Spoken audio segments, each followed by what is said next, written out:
2005 में 261 लोग मौजूद थे और उनमें से अभी तक 83 ऐसे लोग हैं जिनका रेस्क्यू किया गया है।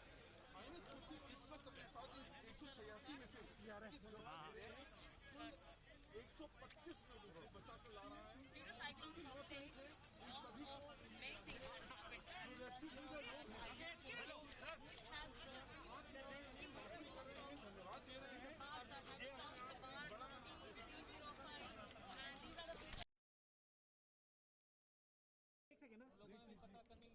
ये अपने आप में बड़ा देखिए, साइक्लोन जब आता है तो किसी भी जहाज़ के लिए समुद्र में ऑपरेट करना काफ़ी चैलेंजिंग होता है। ये जो साइक्लोन निकला था मुंबई से, यहाँ पे हवा की जो रफ्तार थी वो कम से कम 100 किलोमीटर पर आवर के हिसाब से चल रही थी, और समुद्र में जो हमारी लहरें हैं वो कम से कम 9-10 मीटर की हाइट की ऊंचाई पे चलती है। तो इस कंडीशन में ऑपरेट करना, जहाज़ चलाना काफ़ी चैलेंजिंग है, ना सिर्फ मर्चेंटमेंट के लिए लेकिन वॉरशिप्स के लिए भी। इस कंडीशन में जहाँ आपको दिखाई नहीं देता, आपने बारिश में देखा होगा कि कभी कभी बारिश इतनी पड़ती है कि आपके हाथ नहीं दिखते हैं। उसी कंडीशन में भी जहाज़ ऑपरेट हम करते हैं, एक दूसरे के पास जाते हैं, तो इसमें कठिनाई काफ़ी होती है।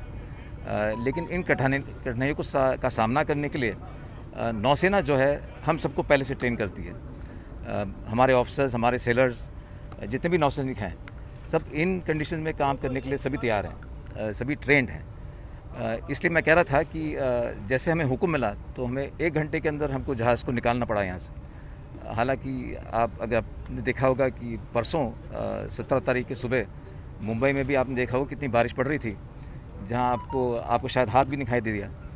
अभी इन कंडीशन में हमने जहाज़ को निकाला, सुरक्षित रहे खुद, और उस एरिया में पहुँचे सर्च ऑपरेशन करने के लिए।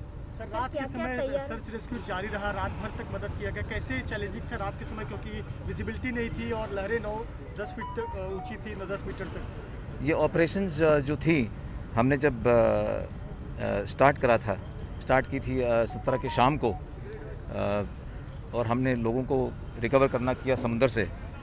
ये कम से कम उस शाम को और उस रात को, अगले दोपहर तक हम कंटिन्यू इसी में लगे रहे। अब जैसा आप कह रहे थे कि उस दिन बारिश भी बहुत थी, जो हम कहते हैं नेवल टर्म डार्क नाइट, तो आपको कुछ दिखाई नहीं देता रात को, और लहरें भी काफ़ी ऊंची थी। लेकिन उसमें ऑपरेट करना, जैसे मैं कह रहा था, ये हमें सिखाया जाता है। इसलिए नेवी को ये सब काम करना, हाँ चैलेंजिंग तो है, कठिनाई तो है, लेकिन ये हम करते हैं। ये इसी के दिन के लिए हम ट्रेन करते हैं नेवी। तो अब ये जानना चाहिए कितने लोगों को बाहर निकाला गया है, सर्च ऑपरेशन शुरू है जिसकी जानकारी आपके पास? फिर से कितने लोगों को अब तक बचाया गया है और कितने लोग अब तक फंसे हुए हैं जिनके शोध में आप हो? 125 लोग तो हम कोची पे ले आए हैं, और 61 लोग और हैं, 61 और हैं जो बाकी जहाज़ में, जो भी और भी यहाँ पे शोर में आके पहुँचे। सर, कुल कितने रिसोर्सेज जो अभी भी सी पे हैं और रेस्क्यू ऑपरेशन जारी रखे हुए हैं? फिगर्स तो मैं शायद आपको नहीं दे पाऊँगा, लेकिन सर्च ऑपरेशन अभी भी जारी हैं जब तक फरार नहीं है। सर, अभी कितने रिसोर्सेज हैं जो अभी भी सी पे हैं और ऑपरेशन जारी रखे हुए हैं? ये ऑपरेशंस, देखिए, ये प्लान करने का तरीका होता है। जहाँ हम जहाज़ को देखते हैं डूबता हुआ, तो उस एरिया के अगल बगल में हम सर्च करते हैं, और इस सर्च को प्लान करने का तरीका है जिससे हम ये सारे विंड और एनवायरनमेंट फैक्टर्स को लेकर के प्लान करते हैं। तो जैसे आप हवा बढ़ती है, समुद्र में गहराई बढ़ती है, या टाइड ज़्यादा बढ़ते हैं, तो उसकी रफ्तार को लेके हम दिन ब दिन ये एरिया बढ़ते रहता है, और उसमें हम ज़्यादा से ज़्यादा यूनिट्स और डिप्लॉय करते हैं ताकि पूरा एरिया कवर हो।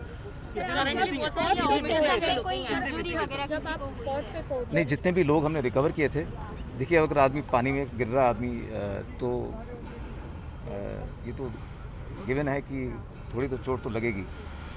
समुद्र में आप आखिरकार गिर रहे हैं और रिकवर भी कर रहे हैं, तो थोड़ी प्रॉब्लम्स तो होंगी। लेकिन खुशी की बात यह है कि किसी भी आदमी को कोई गहरी चोट नहीं लगी। जहाज़ पे हमारे जो मेडिकल स्टाफ है, डॉक्टर्स हैं और मेडिकल असिस्टेंट्स हैं, सब ने हर आदमी का इलाज किया।